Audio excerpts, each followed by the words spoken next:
Class 12 इस video में हम लोग बढ़ चुके हैं आगे into the search of genetic material. तो बात कर रहे हैं हम लोग किस तरीके से सर्च हुआ, कैसे डिसाइड हो पाया। आप सबको पता है कि जो डीएनए है हम उसको जेनेटिक मटेरियल बोलते हैं, राइट। बट बात यह है कि कैसे ये चीज डिसाइड हो पाई that DNA is the genetic material, कैसे सर्च हुई। चलिए शुरू करते हैं। सो बाय 1926 आपकी बुक में एनसीईआरटी में इट इज गिवन कि 1926 में सर्च करते हुए मॉलिक्यूलर लेवल तक पहुंच चुके थे। तो इस लेवल तक आपकी जा चुकी थी। ये वाले जो वर्ड्स है ना छोटे मोटे, ये बच्चों से यूजुअली स्किप हो जाते हैं, तो इन चीजों पर देखिए। तो अलग अलग एक्सपेरिमेंट्स हमें पढ़ने हैं। सबसे पहला जो एक्सपेरिमेंट हम पढ़ेंगे दैट इज ट्रांसफॉर्मिंग प्रिंसिपल। तो पहला एक्सपेरिमेंट हम पढ़ेंगे ट्रांसफॉर्मिंग प्रिंसिपल, जिसने कोशिश की कि पता लगा सके कि क्या जेनेटिक मटेरियल होता है। ट्रांसफॉर्मिंग वर्ड जो है ना, ये आपको मीनिंग मैं लास्ट में समझाऊंगी, क्योंकि मेरे हिसाब से अभी समझाना आपको कोई फायदे की बात नहीं है, लास्ट में हम बात करेंगे। तो देखिए, ये एक्सपेरिमेंट 1928 में हुआ। किसने किया? इसको करने वाला साइंटिस्ट था आपका फ्राइडरिच ग्रिफिथ। तो फ्राइडरिच ग्रिफिथ ने ये ट्रांसफॉर्मिंग प्रिंसिपल दिया। इंटरेस्टिंग से एक्सपेरिमेंट है, ध्यान से सुनिएगा। देखिए, इसने वर्क किया स्ट्रेप्टोकोकस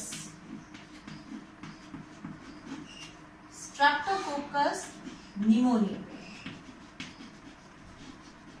स्ट्रेप्टोकोकस निमोनिया पे इसने वर्क किया। आप अपने साइंटिफिक नेम कोई भी लिखते टाइम बायनोमियल नोमेनक्लेचर के रूल फॉलो करना नहीं भूलना, यानी कि पहला ये कैपिटल होना चाहिए जेनेरिक नेम का आपका, फिर स्पेसिफिक एपिथेट का आपका स्मॉल होना चाहिए। ये रूल आप जरूर याद रखें।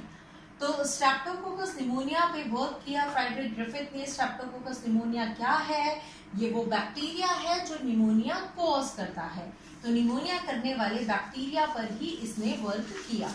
चलिए देखते हैं क्या कुछ इसने वर्क किया। देखो, अलग अलग स्ट्रेन होते हैं किसी के भी, तो इसके भी 2 स्ट्रेन थे। कौन कौन से 2 स्ट्रेन थे इसके? एक था इसका एस स्ट्रेन और एक था इसका R strain. I am not saying stain, मैं कलर की बात नहीं करी, मैं स्ट्रेन की बात कर रही हूँ। किसी भी माइक्रो ऑर्गेनिज्म के अलग अलग स्ट्रेन हो सकते हैं। सो 2 स्ट्रेन है, one is the S strain, another is the R. क्या मतलब है?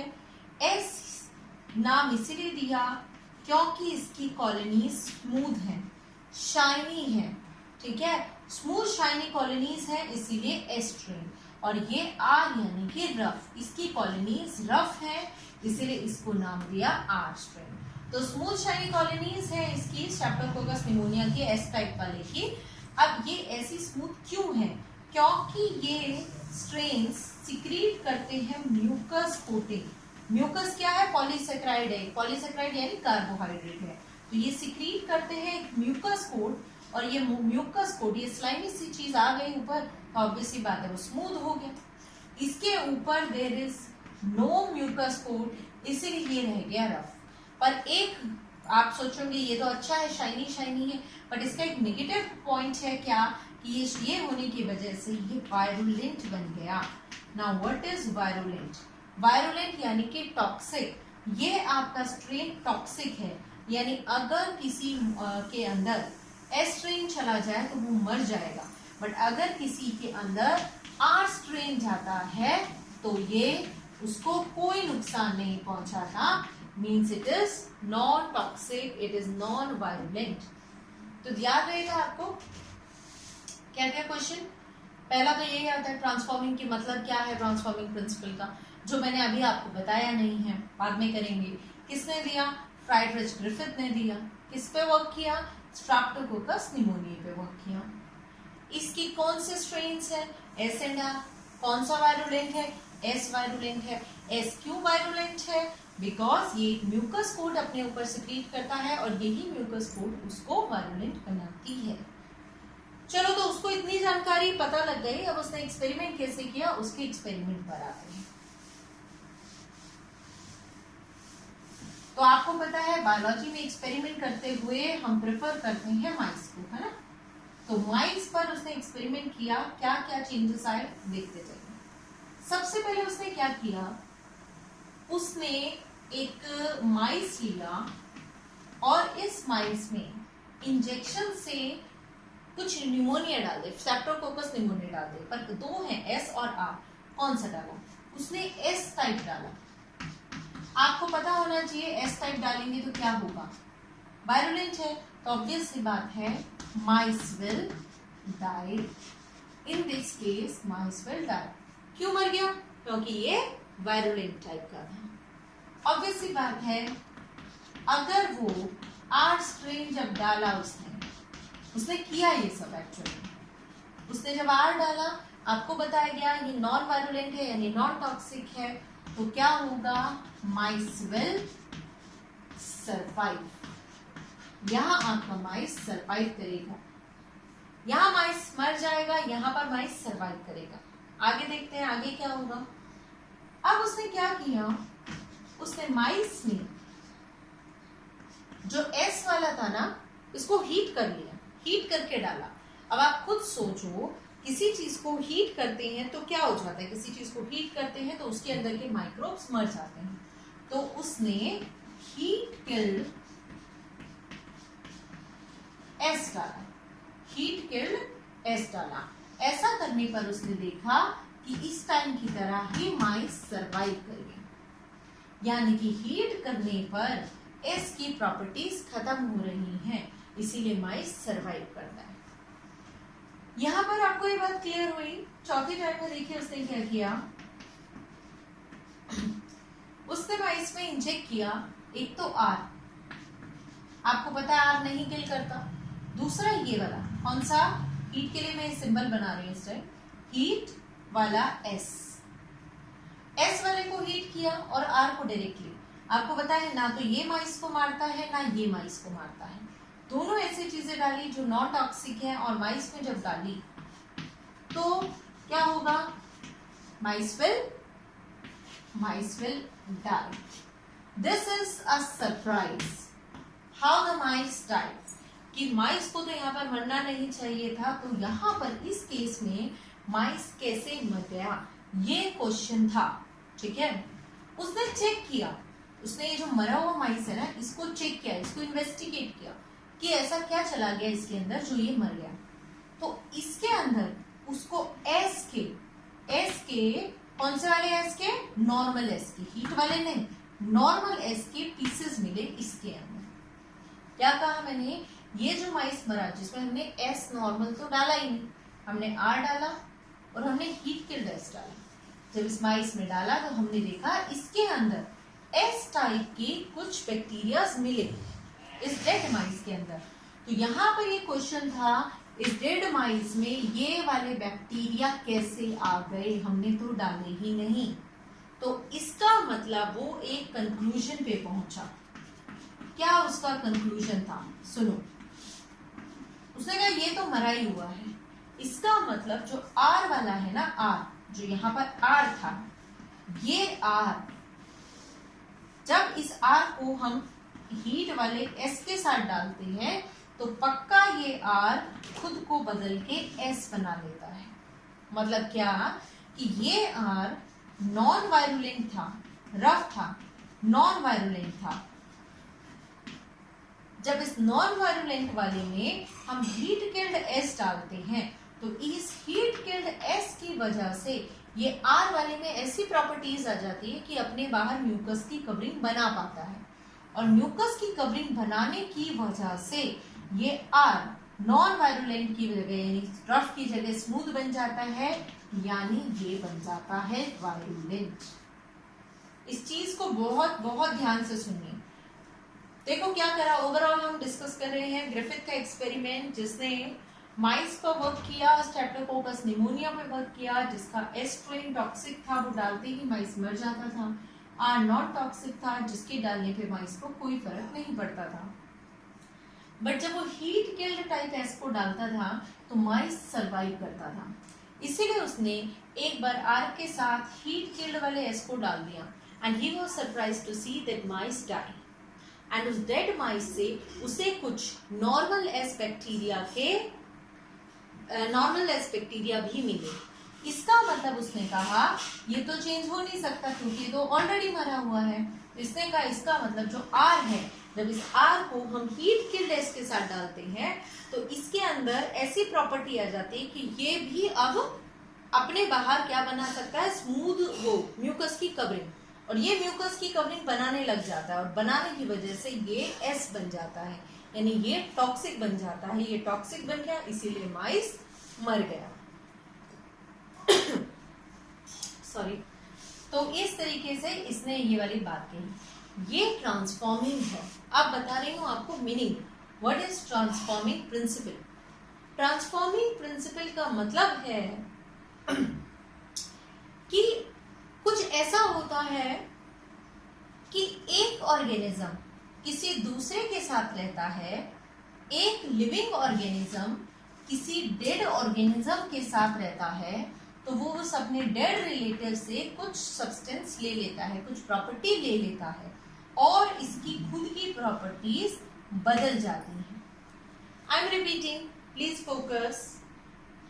अगर कोई एक बैक्टीरिया अपने किसी डेड रिलेटिव से, डेड है रिलेटिव क्यों कहा, क्योंकि दोनों स्ट्रेप्टोकोकस निमोनिया ही है, तो अपने किसी डेड रिलेटिव से कुछ मटेरियल ले लेता है और अपनी प्रॉपर्टीज चेंज कर लेता है, दिस इज ट्रांसफॉर्मिंग। ये बात हो गई क्लियर।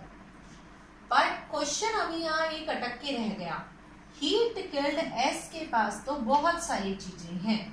हीट किल्ड एस के पास आरएनए भी है, इसके पास प्रोटीन भी है और इसके पास डीएनए भी है। क्वेश्चन ये है इन तीनों में से किसने इसको बदला। क्वेश्चन तो ट्रांसफॉर्मिंग प्रिंसिपल के बेस पे आपको पूछा जा सकता है व्हाट इज ट्रांसफॉर्मिंग प्रिंसिपल, किसने इसको दिया, पूरे एक्सपेरिमेंट को एक्सप्लेन करो।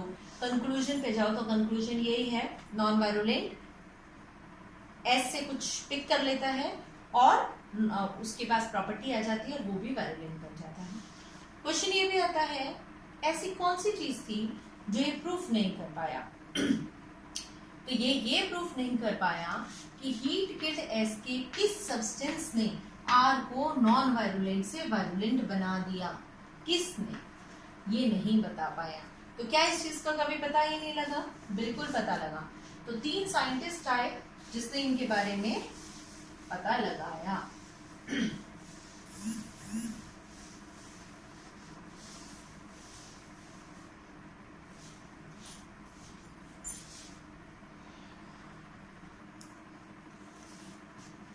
तो यानी कि हम बोल रहे थे कि किसने ग्रिफिथ के अधूरे एक्सपेरिमेंट को पूरा किया। इस टॉपिक को नाम दिया जाता है biochemical characterization of transforming principal.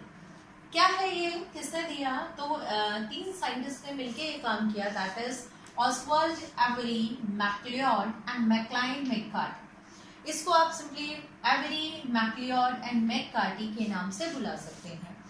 इन्होंने 1933 से 44 के बीच वर्क किया। क्या कुछ इन्होंने बताया, इन्होंने उस एक्सपेरिमेंट को, अधूरे एक्सपेरिमेंट को पूरा किया। देखिए क्या उस एक्सपेरिमेंट में छूट गया था। उस एक्सपेरिमेंट का लास्ट बात ये बताई गई थी कि आर स्ट्रेन यानी रफ, जिसके पास ये प्रॉपर्टी नहीं है कि वो कॉलोनीज अपने बाहर एक स्मूथ लेयर बनाए, इसके पास जैसे ही इसके साथ हम हीट किल्ड एस डालते थे, एस स्ट्रेन हीट किल्ड वाली डालते थे, तो इसके पास वो प्रॉपर्टी आ जाती थी और वो आर से एस बन जाता था स्मूथ, और नॉन टॉक्सिक से यानी वो टॉक्सिक बन जाता था। किसने बनाया, ये बात अधूरी थी। इन्होंने क्या कहा, इन्होंने कहा जब हीट किल्ड का डाउट है तो आप ऐसा करो, इस हीट किल्ड में से, इस हीट किल्ड में से आप इसके कंपोनेंट्स को अलग कर लो। कौन कौन से कंपोनेंट को अलग करो,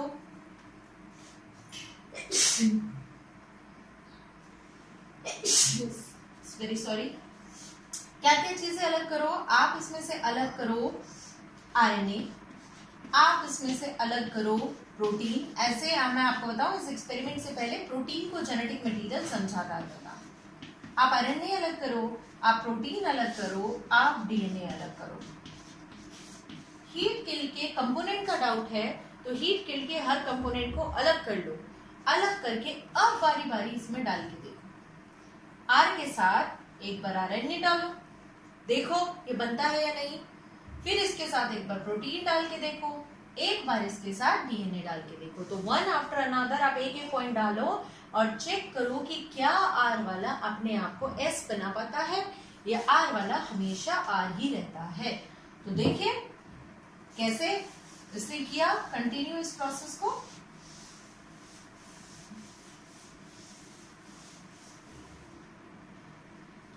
देखिए क्या किया इसने अलग अलग ट्यूब्स ले ली। ये पहली फर्स्ट ट्यूब ने उसने क्या क्या बनाया, यहां पर मैं लिख रही हूं एस, हीट किल्ड एस का कौन सा कंपोनेंट ले रहा है, ये हीट किल्ड एस का प्रोटीन पार्ट ले रहा है। प्रोटीन ले लिया, प्लस में इसने क्या डाल दिया, आर डाला, राइट। फिर इसने इसको माइस के अंदर डाल दिया। रिजल्ट चेक किया गया तो देखा गया कि हीट किल्ड एस के प्रोटीन पार्ट जब आर के साथ डाला जाता है तो माइस सरवाइव करता है, यानी कि प्रोटीन का कोई दोष नहीं है, प्रोटीन से कोई फर्क नहीं पड़ रहा। सेकंड उसने एस हीट किल्ड का आरएनए लिया, इसके साथ उसने आर को डाला। अब उसने फिर माइस में इंजेक्ट किया, फिर उसने देखा कि यहां पर भी माइस सरवाइव कर गया, यानी कि आरएनए भी कुछ कन्वर्ट नहीं करता है। आगे देखिए,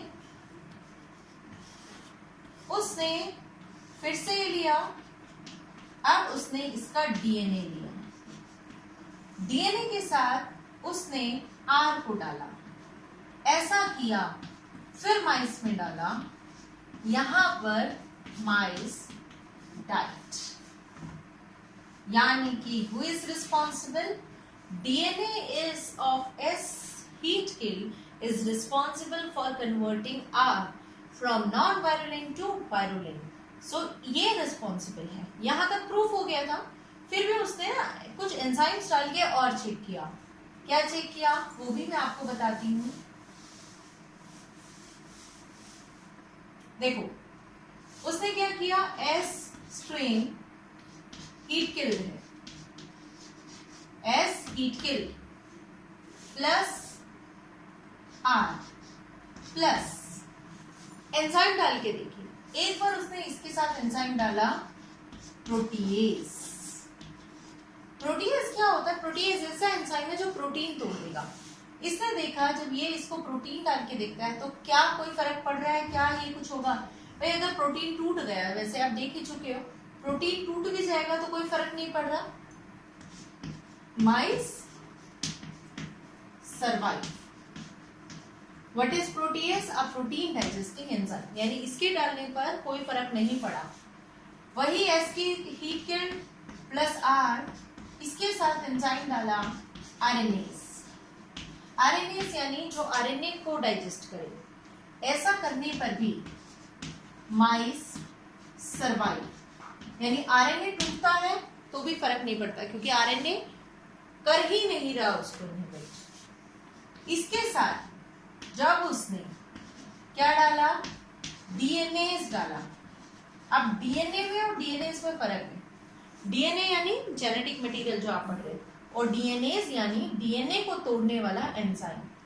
जैसे ही ये इसका डीएनए तोड़ देगा, आप पढ़ चुके, डीएनए ही तो चेंज कर रहा था, तो जैसे ही ये डालते हैं डीएनए पूरा टूट जाता है, तो आर वाला आर ही, सॉरी यहां पर मैंने गलत लिख दिया, ये एस के हीट मार रहा था ना, एस के हीट और आर डालते थे, तो माइस यहां पर डाइट, माइस डाइट। इस केस में आपने डीएनए डाल दिया, डीएनए टूट गया, डीएनए ही इसको बदलता था। जब डीएनए ही टूट गया, वो बदल ही नहीं पाएगा, तो इस केस में mice survive.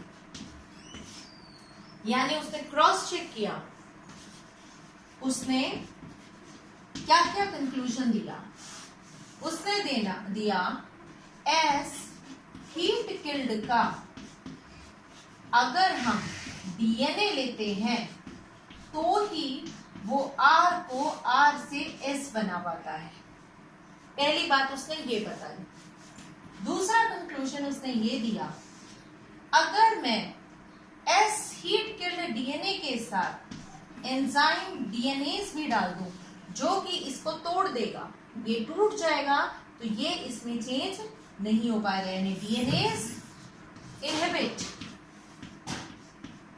DNS inhibit transformation. ये दो कंक्लूजन उसने दिए, यानी यहां से ये तो प्रूफ हो गया कि एक जनरेशन से अगली जनरेशन में जाने वाला डीएनए होता है। पर बड़ी दुख की बात यह है कि बहुत सारे बायोलॉजिस्ट अभी भी कन्विंस नहीं थे इस एक्सपेरिमेंट पे, तो उन लोगों ने इस एक्सपेरिमेंट को फाइनल कंक्लूजन नहीं माना और यहाँ से भी हमारा DNA as a genetic material proof नहीं हो पाया। ये भी अभी बात अधूरी ही रह गई। तो कैसे प्रूफ हुआ डीएनए जेनेटिक मटेरियल, फाइनली इसका क्रेडिट किसको मिला, पढ़ेंगे अगले वीडियो में।